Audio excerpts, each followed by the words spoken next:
किसी भी प्रदेश में जाएं, किसी भी ज़िले में जाएं, कोई ना कोई ऐतिहासिक इमारत आपको मिल ही जाएगी।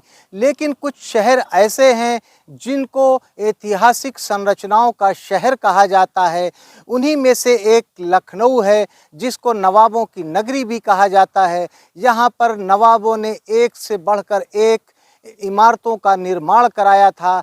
आज हम आपको उन्हीं में से एक मूसा बाग का महल दिखाने लाए हैं। ये महल इतिहास में अपना एक अलग ही महत्व रखता है। हम इस महल को अंदर से आपको दिखाते हैं, एक्सप्लोर करते हैं और इसके इतिहास से जुड़ी हर वो एक बात बताएंगे जो शायद अभी तक आपको पता नहीं होगी।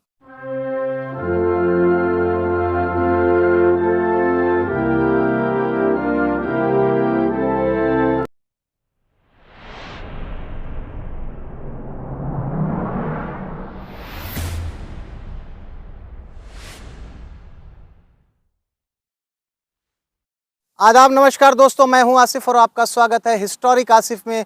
आज आपको हम मूसा बाग का वो महल दिखाएंगे जो 1857 की क्रांति का गवाह है। लेकिन उससे पहले हम आपको इसकी वास्तुकला से रूबरू कराएंगे। जब हम महल के बिल्कुल पास आए तो ये देखिए, हाफ राउंड में ये सीढ़ियाँ बनी थीं। ये सीढ़ियाँ पत्थर की हैं, हालांकि अब ये पूरी तरह से टूट गई हैं। सामने आपको 3 मेहराब नज़र आएगी। ऐसा कहा जाता था इनके ऊपर चांद की आकृतियां बनी थीं, चांद बने थे, लेकिन ये सब कुछ ध्वस्त हो गया है, ख़त्म हो गया है। एक खंडहर के रूप में ये महल आज आपके सामने है। अंदर सीढ़ियों के माध्यम से चलते हैं और चीज़ों को करीब से देखने की कोशिश करते हैं।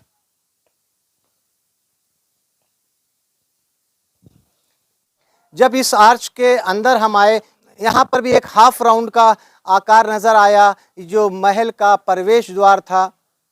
अंदर आते हैं, देखिए काफ़ी चौड़ी दीवार है। यहाँ पर एक आयताकार कक्ष नज़र आ रहा है।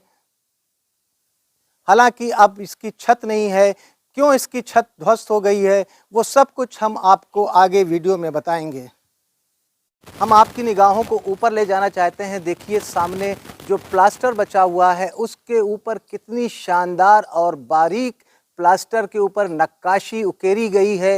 हालांकि अब यहाँ पर काफ़ी कुछ ख़त्म हो गया है, लेकिन जो भी हिस्सा बचा है वो बताता है उस समय का ये महल कितना वैभवशाली रहा होगा।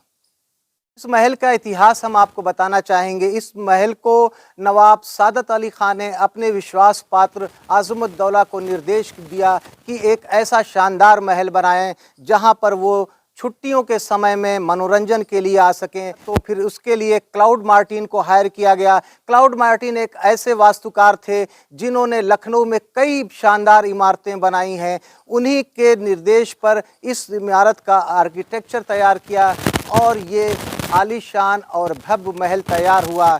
जब ये महल अपने अस्तित्व में था तो 284 एकड़ में इस महल का क्षेत्रफल हुआ करता था। इस महल को सजाने के लिए चारों तरफ बाग बगीचों को लगाया गया था और खुशबूदार फूलों से इसको सजाया गया था। इस महल को बनाने का उद्देश्य था कि अपने अंग्रेजी मेहमान के साथ यहाँ पर मनोरंजन कर सकें। और अंदर हम चलते हैं। यहाँ पर देखिए, इस महल की जो वास्तुकला थी, खौरी ईंट लाल चूने से बनाया गया है। आज भी ये दीवारें बहुत ही मजबूत हैं, लेकिन अब इसकी छत यहाँ पर मौजूद नहीं है। हम अंदर और आ रहे हैं इसके, तो यहाँ पर एक प्रांगण नज़र आ रहा है। ये वही प्रांगण है जहाँ पर नवाब अपने विदेशी मेहमान और अपनी बेगमों के साथ यहाँ पर जंगली जानवरों की लड़ाई देखा करते थे। इसके चारों तरफ बालकनियाँ बनी थीं, हालांकि वो अब बालकनियाँ टूट के पूरी तरह से ख़त्म हो गई हैं। यहाँ पर सिर्फ आपको दीवारें ही दीवारें नज़र आएंगी। इसके पीछे का भी इतिहास बहुत ही रोचक है। 1857 की क्रांति से आप सभी वाकिफ़ होंगे और ये एक विडंबना है कि 1857 की क्रांति इसी मूसा बाग से शुरू हुई थी। अवध की 7वीं अनियमित घुड़सवार बटालियन ने जब कारतूस को दांत से खींचने के लिए मना कर दिया, क्योंकि ऐसी अफवाह फैली थी कि इस कारतूस में गाय की चर्बी का इस्तेमाल किया गया है, उस समय यहाँ के गवर्नर हेनरी थे, उन्होंने आदेश दिया कि सभी फौजियों से हथियार जमा करा लिए जाएं और यहाँ पर तब 1857 की क्रांति की जो चिंगारी सुलगी थी और अंत में 21 मार्च 1858 को यहाँ पर ही ख़त्म हुई। जब अवध के नवाब वाजिद अली शाह को अंग्रेज़ों ने कैद कर लिया तो उनको लगा कि शायद अवध पर उनका पूरी तरह से कब्ज़ा हो गया है, लेकिन वाजिद अली शाह की बेगम हज़रत महल ने अंग्रेज़ों के सामने हार नहीं मानी। बेगम हज़रत महल और उनके बेटे बिरचिस कादिर ने इसी महल को अपना केंद्र बना लिया। इस महल में अवध की सेना का गोला बारूद का भंडार हुआ करता था। अंतिम लड़ाई बेगम हज़रत महल ने अंग्रेज़ों के साथ इसी महल में लड़ी थी। 21 मार्च 1858 को जनरल आउटरम ने इस महल पे धावा बोल दिया। सुबह से ही इस महल पर ज़बरदस्त गोलाबारी शुरू कर दी गई और दोपहर होते होते ये महल पूरी तरह से ध्वस्त हो गया और अंग्रेज़ों की यहाँ पर विजय हुई। करीब 500 भारतीय सैनिक यहाँ इस युद्ध में मारे गए और 250 के करीब अंग्रेज़ सैनिक मारे गए। यहीं पर कैप्टन वेल्स भी मारे गए थे, जिनको यहाँ पर युद्ध के बाद दफन कर दिया गया, जिनकी कब्र इसी प्रांगण में मौजूद है। चारों तरफ का दृश्य आपको हम दिखाना चाहेंगे। ये बरामदे हुआ करते थे, आपको मैं दिखाना चाहूँगा। अंदर आके देखिए यहाँ पर कितना अपने समय में आलीशान और भव्य रहा होगा। सामने ये जो बुर्जी दिख रही है, इसके ऊपर कितनी शानदार नक्काशी आज भी यहाँ पर नज़र आ रही है। इसमें जो झरोखे अंडाकार बने हुए हैं, यहाँ से नवाब और उनकी बेगम बाहर का दृश्य देखा करते थे, क्योंकि किसी समय यहाँ पर चारों तरफ जंगल हुआ करता था। बुर्जियों पे जाने का रास्ता बिल्कुल ख़त्म हो गया है। सामने जो सीढ़ियाँ नज़र आ रही हैं वो काफ़ी टूटी फूटी नज़र आ रही हैं। अंदर जाने का रास्ता बिल्कुल ख़त्म हो गया है। इसी प्रकार चारों तरफ इस महल के बुर्जियाँ हुआ करती थीं। हम आपको सामने का दृश्य दिखाना चाहेंगे। वहाँ पर भी बुर्जी बनी है सेम इसी तरह की, और ऐसी ही चारों तरफ बुर्जियाँ बनी थीं। एक लंबा गलियारा है, इस गलियारे के चारों तरफ आपको दृश्य दिखाएंगे हम। वही स्थिति यहाँ है। ऊपर बुर्जी पर जाने का रास्ता पूरी तरह से ख़त्म हो गया है, फिर भी हम अंदर जाके देखते हैं, शायद कुछ यहाँ पर नज़र आ जाए। ये बिल्कुल टूटा हुआ है, ऊपर जाने का रास्ता नहीं है।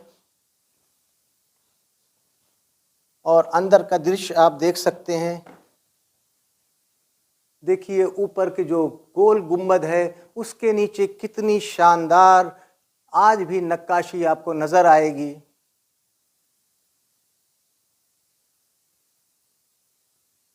और हिस्सा हम आपको चल के दिखाते हैं।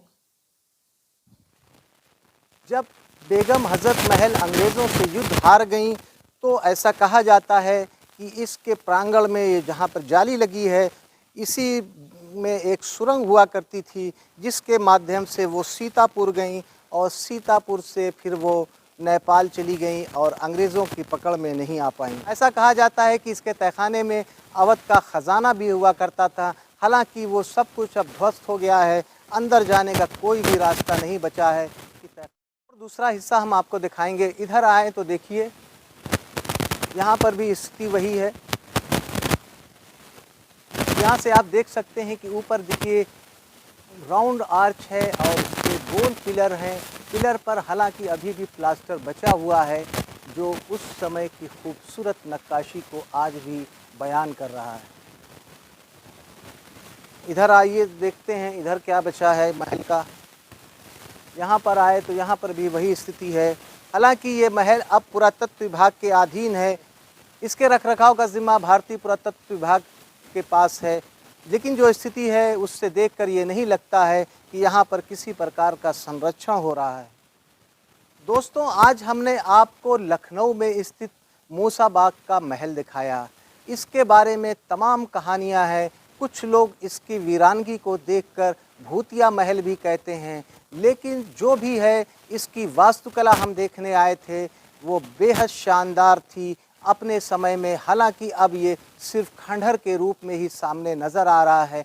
उम्मीद है कि आपको हमारा ये वीडियो पसंद आया होगा। दोस्तों, अगर आपको हमारा ये वीडियो पसंद आया तो आप हमारे चैनल हिस्टोरिक आसिफ को लाइक कीजिए, सब्सक्राइब कीजिए और हाँ, अपने दोस्तों में शेयर भी कीजिए।